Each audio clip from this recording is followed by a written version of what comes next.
오늘은 시편 첫 번째 시간 리딩 지저스 3권 2강에 대한 내용을 우리가 이 시간 좀 살펴보도록 하겠습니다. 우리가 한 달 동안 시편 1편부터 150편까지 길게 말씀을 읽고 묵상하게 됩니다. 소망하기는 한 달 동안 우리가 읽고 묵상하게 될 시편의 말씀을 통해서 특별히 이 시인들이 하나님을 경험하고 소망하면서 찬양했던 것처럼 우리 역시도 시편의 말씀들을 통해서 하나님을 더 깊이 갈망하고 또한 그 음성 가운데 은혜를 누리고 만날 수 있는 그런 시간들이 되시길 주님의 이름으로 간절히 축원합니다. 아멘. 우리가 지난 말씀들이 중간중간마다 참 어렵기도 했습니다. 왜냐하면 중간에 긴 왕들의 이야기도 이어졌고요. 특별히 지난주까지 나누었던 욥기 말씀도 사실 읽고 묵상하는 것이 수월치가 않았어요. 근데 시편 말씀은 우리가 이미 3일 동안 개별로 읽고 묵상해 보셨겠지만 우리가 이해를 바라는 말씀들이 아니잖아요. 시인들의 고백을 통해서 그 시인들의 믿음과 고백과 은혜들을 우리가 함께 공감하면서 누리는 말씀들이기 때문에 사실 그렇게 어렵게 보일 말씀들은 아니에요. 우리가 이런 시편의 말씀들을 개인적으로 좋아하기도 하시고 많이 암송하기도 하시고 또한 우리가 함께 편안하게 그 말씀들을 묵상할 수 있는 그런 말씀들인데, 소망하기는 한 달 동안 이어지는 시편 말씀을 통해서 시인들의 고백처럼 우리 역시도 하나님을 날마다 찬양하고 고백할 수 있는 그런 찬양이 회복될 수 있는 또한 그런 시간들이 되시길 주님의 이름으로 간절히 축원합니다. 아멘. 우선 10분 정도 되는 영상을 먼저 보고 우리가 말씀을 좀 이어서 나누도록 하겠습니다.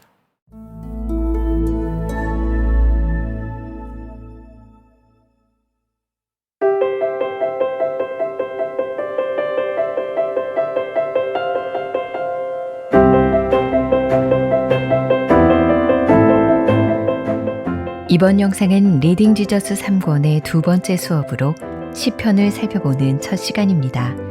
오늘은 시편 시의 특징과 시편의 본질에 대해 알아보겠습니다. 시편은 대부분의 크리스천들이 좋아하고 애독하는 구약 성경입니다. 시편에는 우리 삶의 모든 상황을 반영하면서도 여러 감정을 솔직하게 나타내는 내용이 담겨 있어 공감을 자아내기 때문입니다. 그런데 시편은 읽기 쉬운 산문과 달리 시로 쓰여졌기 때문에 그 뜻과 메시지를 해석하는 것이 그리 쉽지 않습니다. 시편을 바로 읽고 해석하기 위해서 우리가 알고 있어야 할 히브리 시의 특징과 본질은 무엇일까요? 지금부터 시문학의 특징을 짚어보며 함께 살펴보도록 하겠습니다.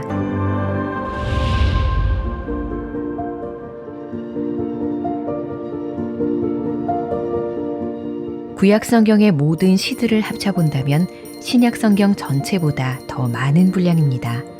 시의 형태로 성경의 많은 분량을 기록하게 하신 하나님의 목적은 무엇일까요?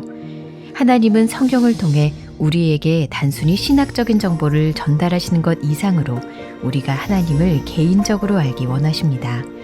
그리고 시는 그런 목적에 알맞는 가장 이상적인 도구라고 할 수 있죠. 시는 산문과 달리 시로만 전달할 수 있는 내재적인 능력이 있습니다. 하나님은 시라는 장르를 활용하여 인간과 대화하시는 것이죠. 따라서 우리는 시편을 읽을 때 사랑의 편지를 읽듯 읽어야 합니다.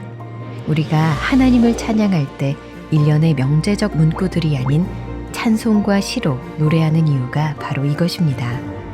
우리는 견고한 신학을 바탕으로 하나님을 예배해야 하지만 또 한편으로는 견고한 신학 그 이상을 지녀야 하는데 바로 여기서 시의 역할이 드러납니다. 시는 우리의 감정을 돋우고 우리의 의지에 호소하며 우리의 상상을 촉진시킵니다. 시는 우리의 지성뿐만 아니라 전 인격에 호소하기 때문입니다.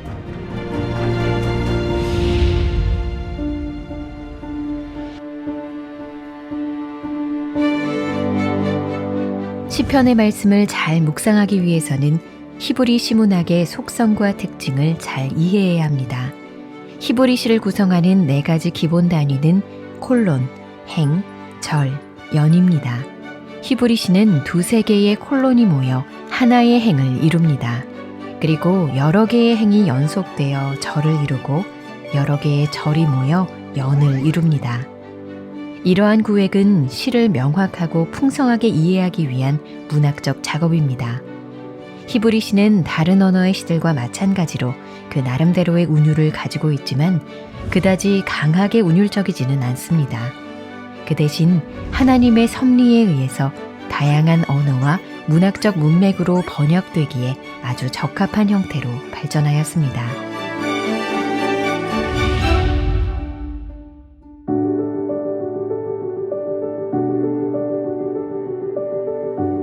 히브리 시의 주목할 만한 특징은 평행법입니다. 일반적인 평행법과는 달리 히브리 시는 소리의 운율이 아닌 개념의 운율이 특징입니다.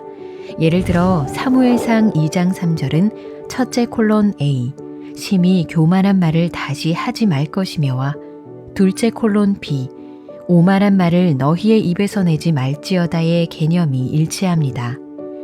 그리고 셋째 콜론 C, 여호와는 지식의 하나님이시라와 넷째 콜론 D, 행동을 달아보시느니라의 개념이 일치합니다. 이와 같은 평행법의 핵심 포인트는 단순한 반복이 아니라 첫 구절이 표현한 개념을 둘째 구절이 강조하고 구체화하여 발전시킨다는 데 있습니다. 시편은 다양한 종류의 평행법들을 사용하여 그 의미를 시적으로 더 풍요롭게 만들어갑니다. 해당되는 예시와 함께 5종류의 평행법을 살펴보겠습니다. 먼저 예레미야애가 2장 17절에서 사용된 평행법은 동의적 평행법으로 첫째 구절이 둘째 구절을 다시 설명하는 방법입니다. 다음으로 시편 95편 3절에서 사용된 평행법은 통합적 평행법으로 첫째 구절에서 시작된 개념을 둘째 구절이 이어받아 발전시키는 방법입니다. 다음 시편 42편 1절에서 사용된 평행법은 상징적 평행법으로 한 구절이 중심 주제를 전달하면 다른 구절은 그 주제를 이미지로 조명하는 방법입니다. 시편 1편 6절에서 사용된 평행법은 반의적 평행법으로 둘째 구절이 첫째 구절과 대조를 이루게 하는 방법입니다. 마지막으로 시편 29편 1절에서 사용된 평행법은 계단적 평행법으로 둘째 구절이 첫째 구절을 반복하면서 점진적 효과를 일으키는 방법입니다. 시편은 이러한 평행법들을 사용하여 그 의미를 시적으로 더 풍요롭게 만들어갑니다.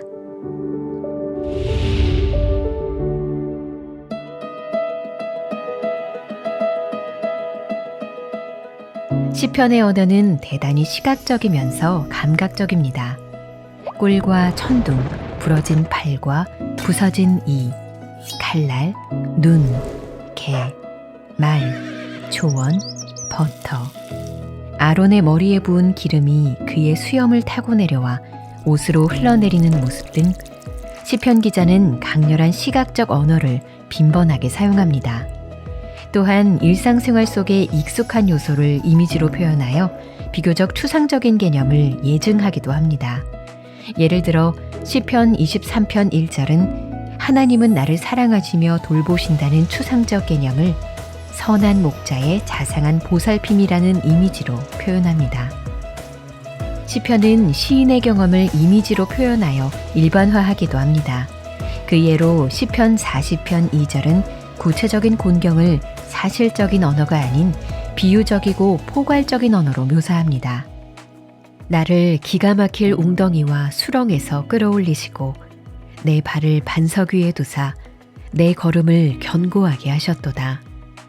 우리의 경험이 시인의 경험과 다를지라도 동일한 언어로 표현할 수 있게 하는 것이죠.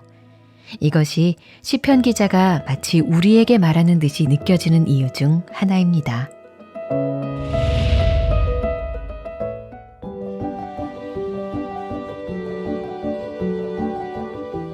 우리는 시편의 본질적 특성을 유대 랍비들이 시편의 표제로 사용했던 테힐림이라는 용어에서 간단히 정리할 수 있는데요. 이는 곧 찬송시라는 뜻입니다. 시편에는 찬양하는 시보다 탄식하는 시가 훨씬 더 많은데도 불구하고 시편을 찬양의 책이라고 일컫는 이유는 모든 시편 안에 찬양의 어조가 담겨있기 때문입니다. 각각의 시편은 물론 시편 전체의 진행이 언제나 찬양이라는 방향을 향하고 있죠.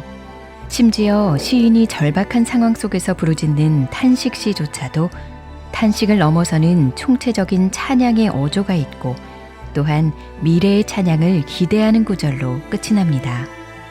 여호와여 어느 때까지니이까 나를 영원히 잊으시나이까 주의 얼굴을 나에게서 어느 때까지 숨기시겠나이까 나는 오직 주의 사랑을 의지하여 싸우니 나의 마음은 주의 구원을 기뻐하리이다. 내가 여호와를 찬송하리니 이는 주께서 내게 은덕을 베푸심이니로다.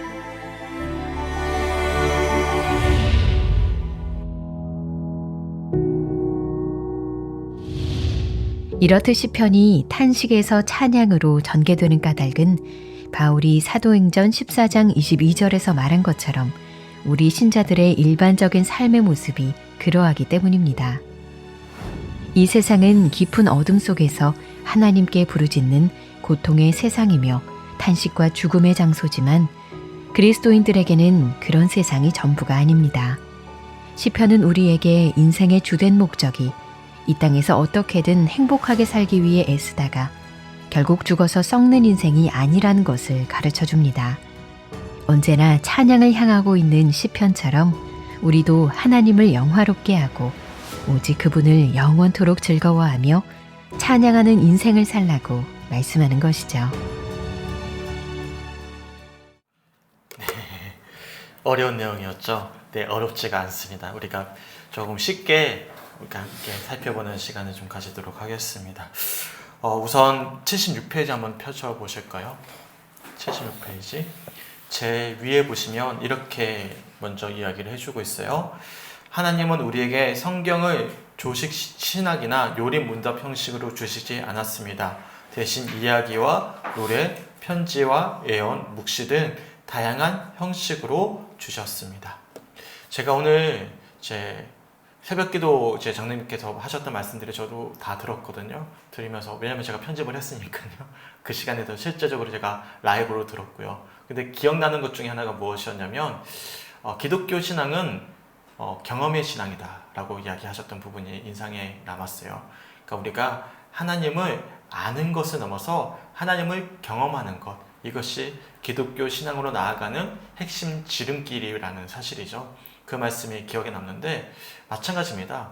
왜 하나님께서 우리들에게 이 말씀을 단순히 암기할 수 있고 배울 수 있는 어떤 교리 문답이나 조직 신학의 어떤 체계로 만들지 않으시고 다양한 이야기를 통해서, 다양한 비유를 통해서, 다양한 이런 예언과 묵시와 찬양의 시를 통해서 우리들에게 말씀하셨을까요? 바로 하나님을 만났던 수많은 이 신앙의 위인들의 삶의 모습을 통해서 경험케 하시고 만나 주셨던 하나님이 또한 오늘 이 시간 이 말씀을 묵상하고 듣는 우리들에게도 동일하게 역사하시기 때문에 그런 것이죠. 이런 어떤 다양한 문학 형식들을 통해서 하나님은 단순히 지식의 하나님을 넘어서 말씀 속에서 그들의 삶 속에서 일하시고 만나셨던 그런 하나님이심을 우리가 이런 내용들을 통해서 살펴볼 수가 있는 것입니다. 특별히 시 형식이 그 대표적인 형식이에요. 우리가 봤던 영상에도 소개해주고 있지만 성경에 등장하는 시를 다 합쳐놓으면 신학 성경보다도 더 분량이 많습니다. 왜 하나님께서 그러면 하필이면 시 형식으로 이렇게 우리들에게 말씀을 전해주셨을까요?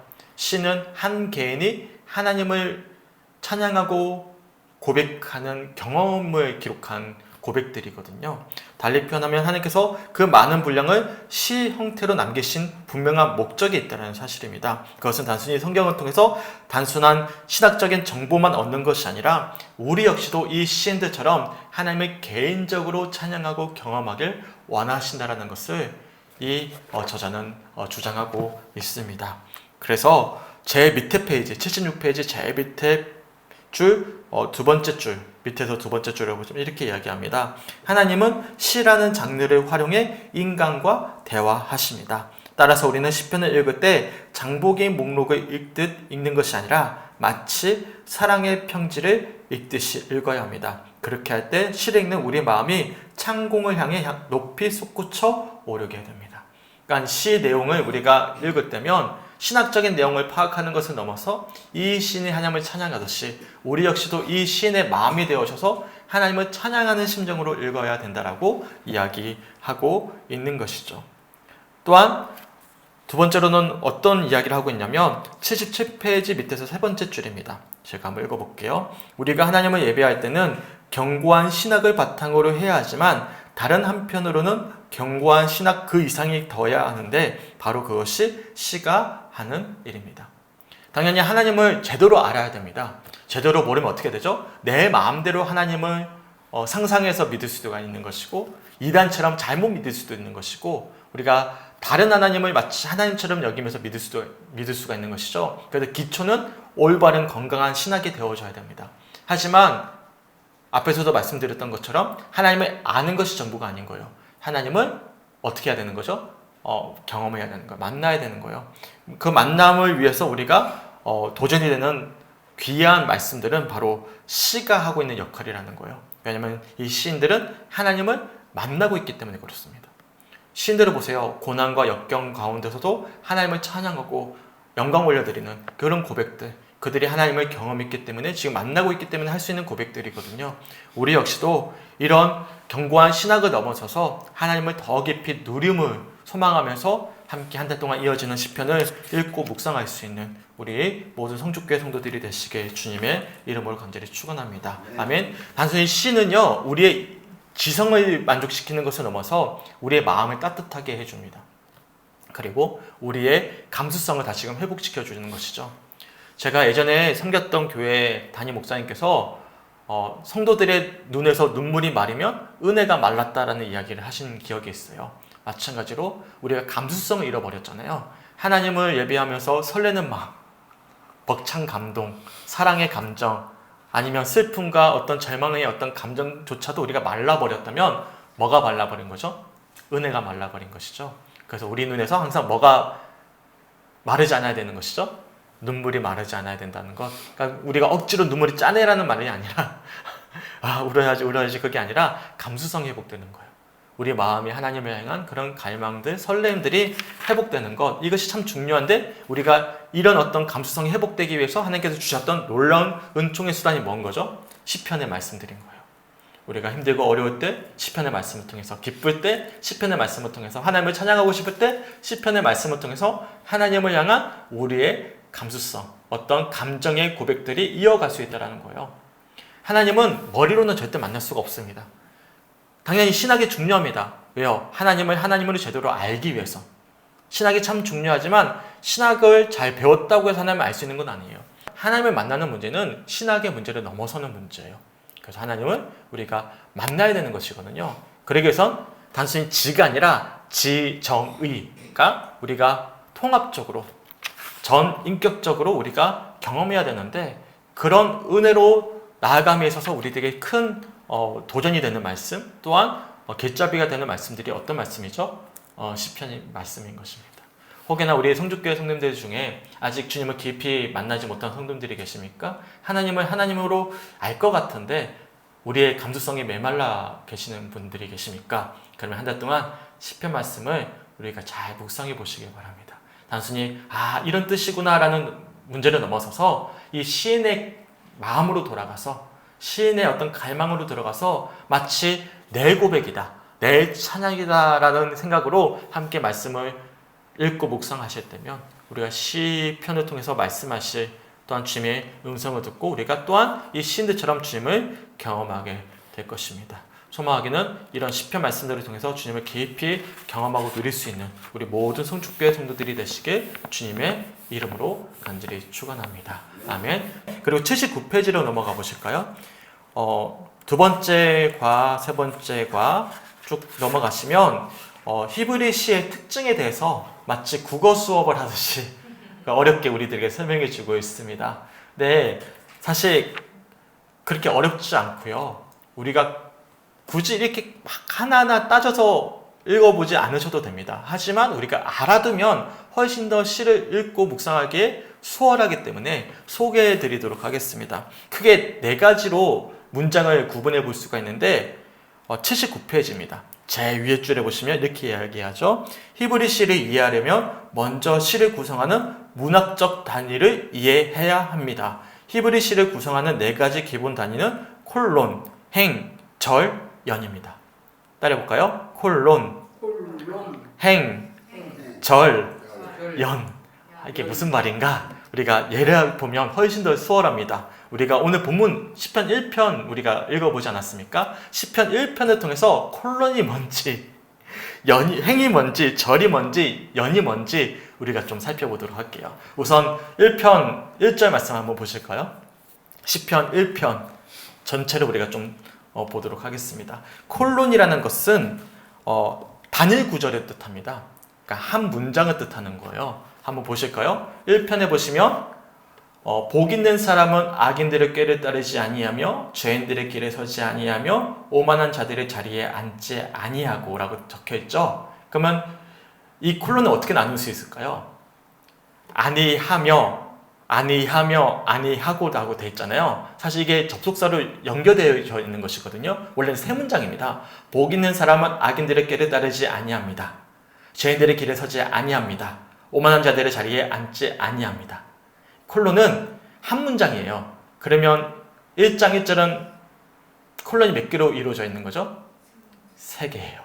그러니까 복 있는 사람은 악인들의 꾀를 따르지 아니한다. 이게 한 문장이에요. 이걸 콜론이라고 합니다. 그리고 죄인들의 길에 서지 아니합니다. 이건 두 번째 콜론이죠. 그리고 오만한 자들의 자리에 앉지 아니합니다. 세 번째 콜론이에요. 그러니까 1장 1절은 3가지의 콜론으로 이제 기록되어져 있어요. 그래서 말씀을 보실 때 저는 어떻게 보냐면 중요한 말씀은 제가 성경책 하면 안 보이시죠?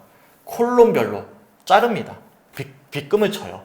왜냐하면 문장이 쭉 이어져 있잖아요. 그러면 문장이 섞여 있어요.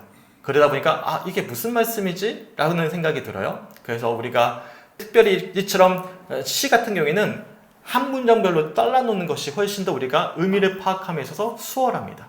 이것을 의미하는 거예요. 그래서 만약 1장 1절 같은 경우에는 저는 어떻게 빗금을 쳤냐면 복 있는 사람은 악인들의 꾀를 따르지 아니한다 하고 콜론에 빗금을 쳐놓는 거예요. 그러면 한 문장이 되는 거예요. 그리고 죄인들의 길을 서지 아니한다 빗금을 치면 두 번째 문장이 되죠. 그리고 오만한 자들의 자리에 앉지 아니한다 세 번째 문장이 되는 거예요. 그래서 콜론은 이 단일 문장을 뜻하는 표현입니다. 그러면 행은 뭐죠? 말 그대로 한 절 한 절이라고 보시면 돼요. 보통은 한 절에 2개의 콜론으로 이루어져 있습니다. 대부분의 성경의 절이 그래요. 한 문장으로 이루어져 있는 경우가 그렇게 많지는 않아요. 표제어 같은 경우에는 한 문장으로 되어 있지만 보통은 2-3문장으로 이어져 있습니다. 2절로 한번 보실까요? 2절도 2개의 콜론이 한 문장으로 이어져 있는 거예요. 한번 2절 한번 제가 읽어볼게요.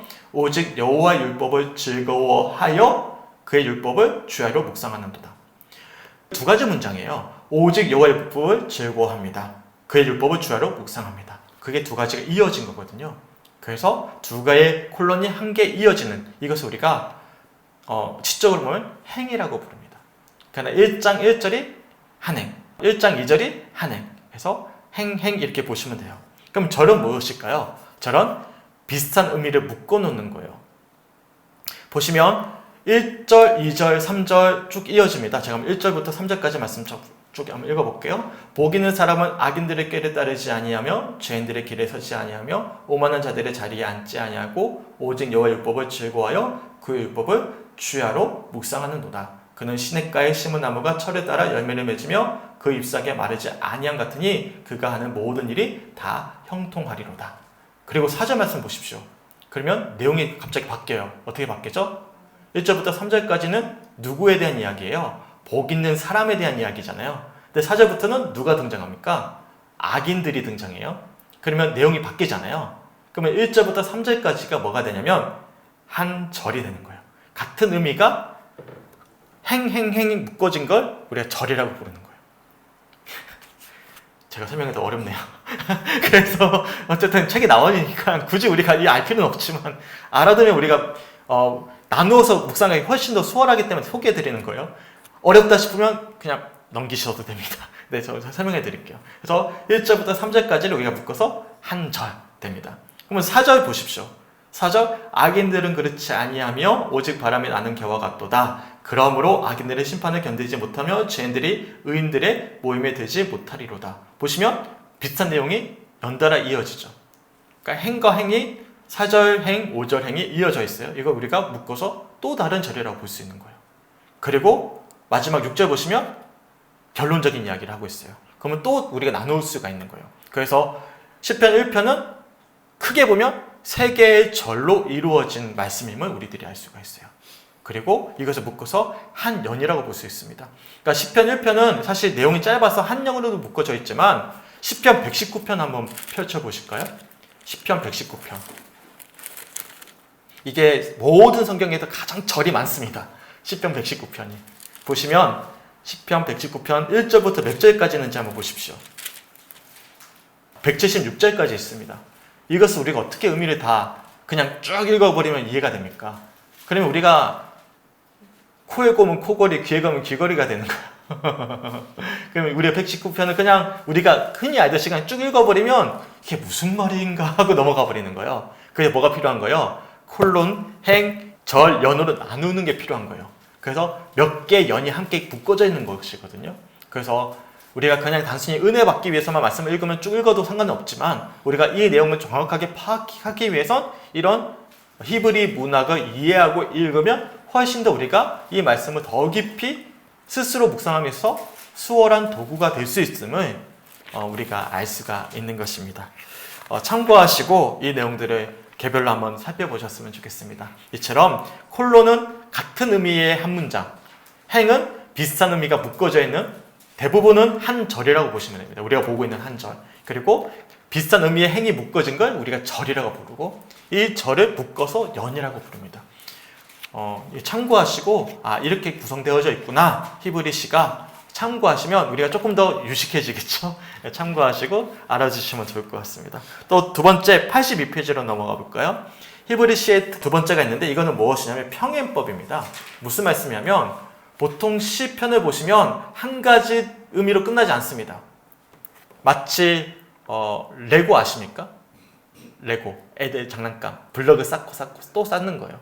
그러니까 첫 번째 고백을 하고 나서 그 고백을 더 풍성하게 고백하는 거예요. 쌓고 하는 걸 쉽게 표현하면 평행법이라고 할 수 있어요. 보시면 평행법이 다양하게 소개되고 있는데 83페이지 보실까요?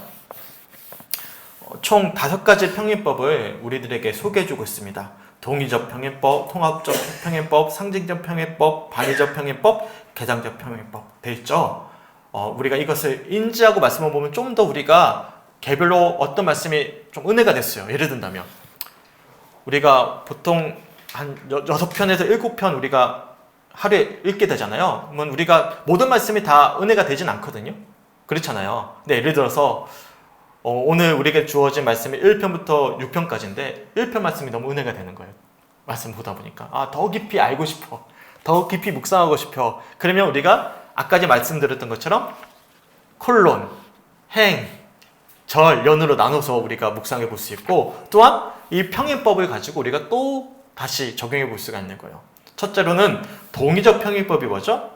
첫째 구절이 둘째 구절을 다시 설명하는 경우입니다. 무슨 예가 있을까? 1편 1절을 보십시오.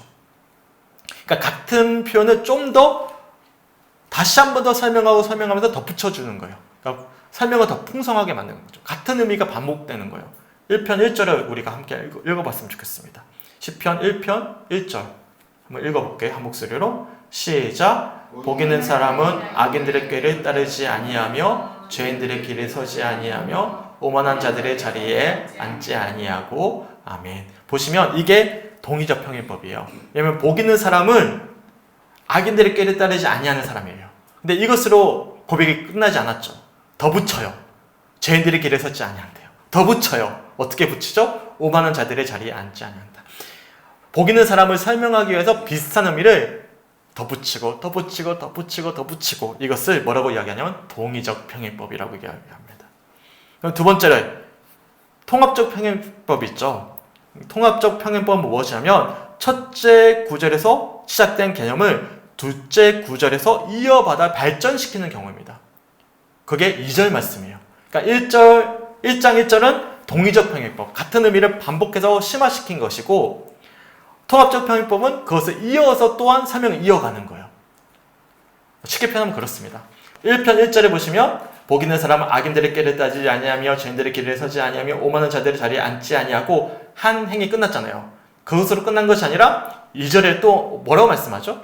2절 말씀을 읽어볼까요? 시작. 오직 여호와의 율법을 즐거워하여 그의 율법을 주야로 묵상하는도다. 아멘.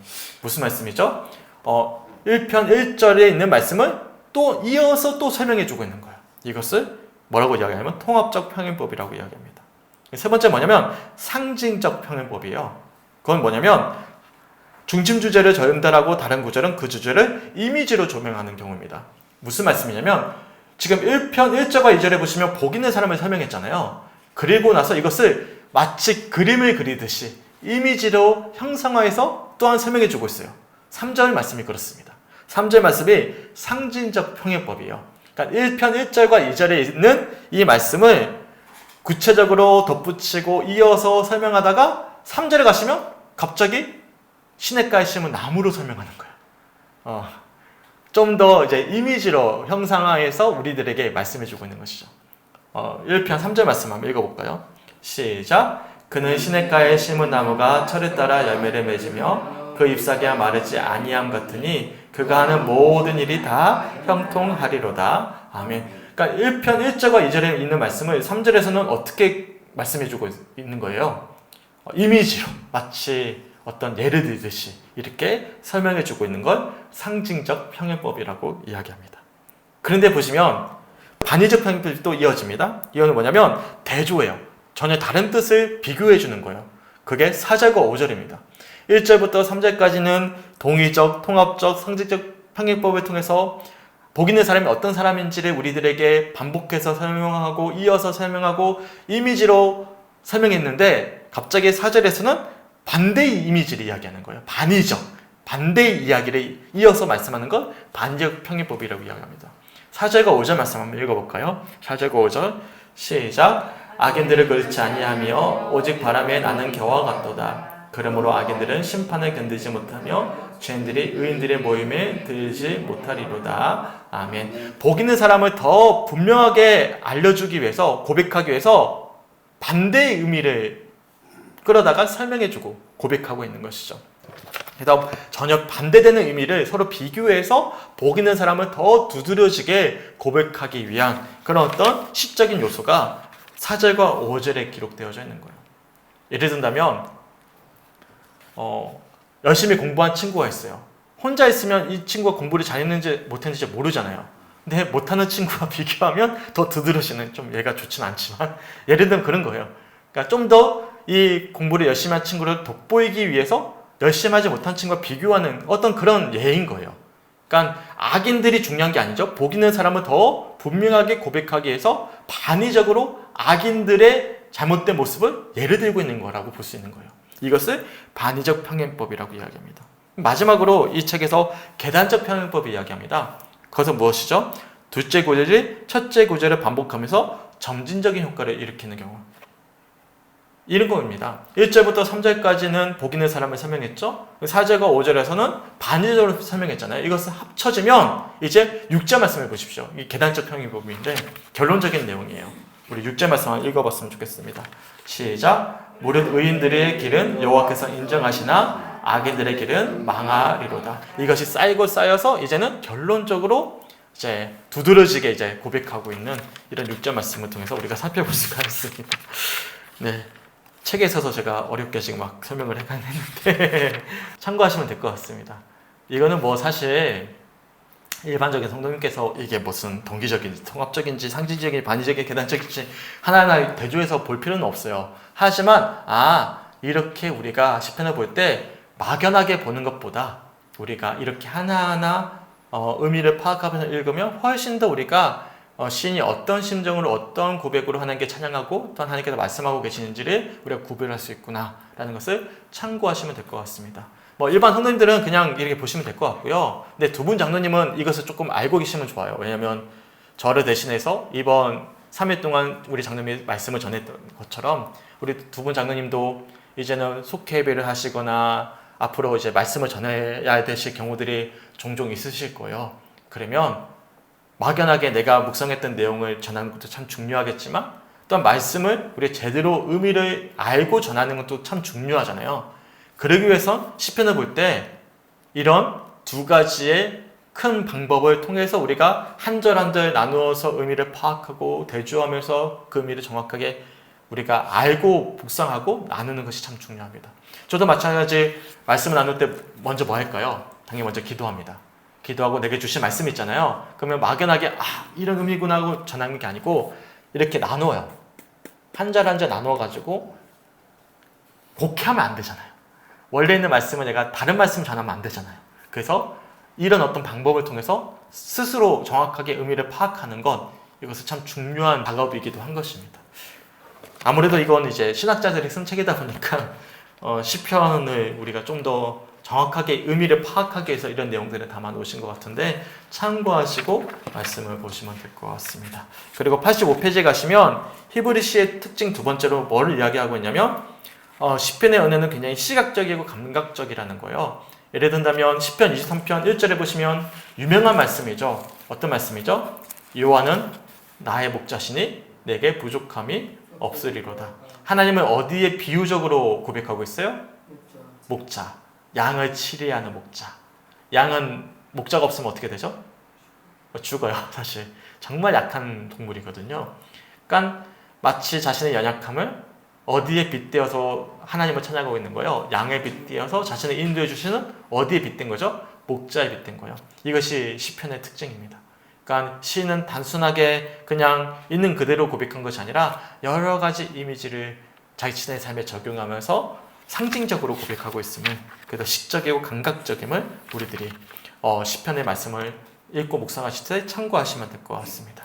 이처럼 2가와 3가와 4가는 히브리시의 기본 요소와 특징에 대해서 우리들에게 소개해주고 있는데 어려우셨죠? 하지만 참고하시고 우리가 좀 더 시편을 읽고 묵상하기 위해서 우리가 정확하게 의미를 파악하기 위해서 이 저자가 우리들에게 소개해주고 있구나 참고하시면 될 것 같습니다.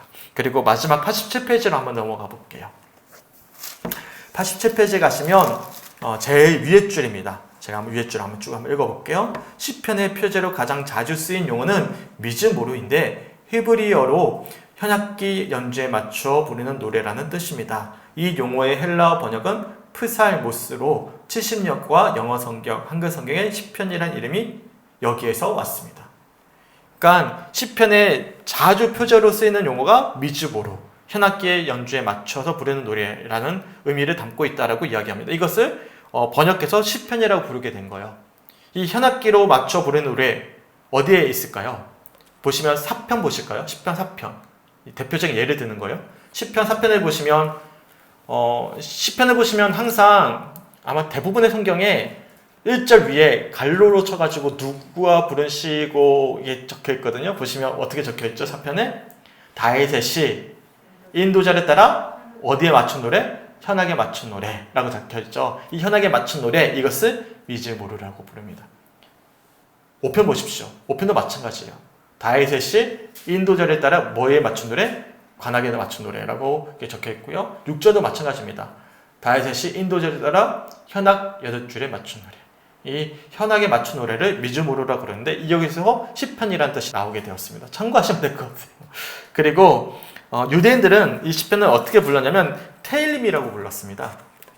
여기 보시면 이 그림에도 뭐라고 적혀 있죠? 테일림이라고 적혀 있죠. 이게 뭐냐면 찬송시라는 뜻이에요. 그러니까 유대인들은 시편을 시편이라 안 부르고 뭐라고 부른다고요? 테일림, 찬송시라고 부르는데 그 이유는 뭐냐면 모든 시편의 내용들이 누구를 찬양하는 시이기 때문에 하나님을 찬양하는 시이기 때문에 그렇습니다. 하나님 앞에서 어떤 절망하고 고난의 상황 속에서도 하나님을 찬양하는 시로 마무리가 되기 때문에 찬양의 시라고 불렀습니다. 우리가 어떤 상황 속에서도 결국에는 하나님을 찬양하는 것, 이것이 시편의 주제임을 이 저자가 우리들에게 이야기해 주고 있는 것입니다. 소망하기는 이런 시편의 내용들을 우리가 참고하시고 우리가 어떤 상황 속에서도 하나님을 찬양하는 시인들의 고백을 통해서 우리 역시도 하나님을 찬양하는 가정 가운데 하나님을 깊이 경험하고 누릴 수 있는 우리 모든 성주교회 성도들이 되시길 주님의 이름으로 간절히 축원합니다. 아멘. 사실 제가 저번에도 말씀드렸지만 1권은 너무 좋았거든요. 근데 2권, 3권 지나갈수록 이제 학자의 면모가 나오기 시작해요.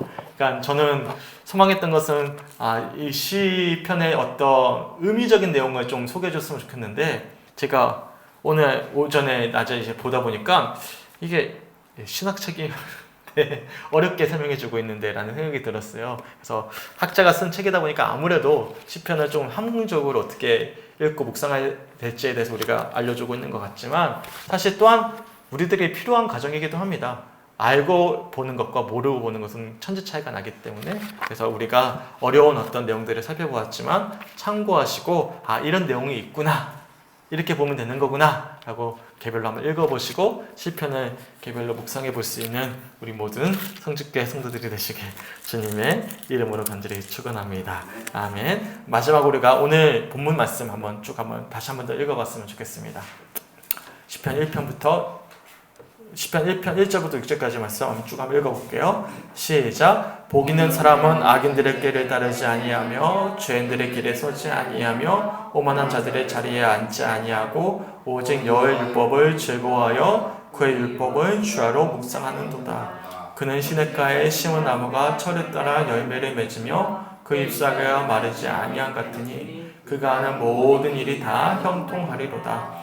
악인들은 그렇지 아니하며 오직 바람에 나는 겨와 같도다. 그러므로 악인들은 심판을 견디지 못하며 죄인들이 의인들의 모임에 들지 못하리로다. 무릇 의인들의 길은 여호와께서 인정하시나 악인들의 길은 망하리로다. 아멘. 소망하기는 이 고백이 또한 우리의 고백이 되었으면 좋겠습니다. 복 있는 사람들은 주님의 말씀을 즐거워하고 주야로 날마다 묵상하는 사람이라는 사실을 기억하시면서 우리가 주어진 이 시편의 말씀들을 통해서 하나님을 깊이 묵상함으로 우리가 단순히 지식을 넘어서 하나님을 삶 속에서 경험하고 체험할 수 있는 우리 모든 성축교회 성도들이 되시길 주님의 이름으로 간절히 축원합니다.